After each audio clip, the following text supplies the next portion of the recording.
Is er ook geen aparte kinderopvang meer, maar is dat gewoon geïntegreerd in het onderwijs.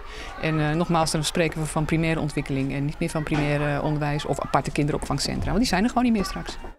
Het Integraal Kindcentrum Franciscus is net de eerste, maar wel de grootste van Friesland.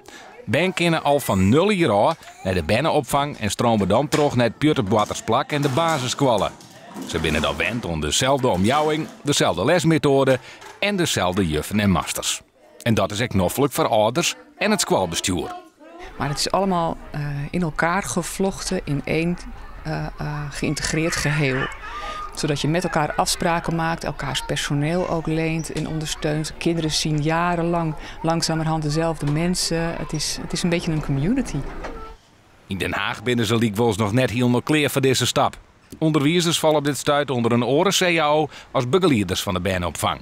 En dat zou einzoors matten, want het budget een soort werk voor het schoolbestuur. Het heeft gescheiden wet en regelgeving, gescheiden eisen, gescheiden cao's.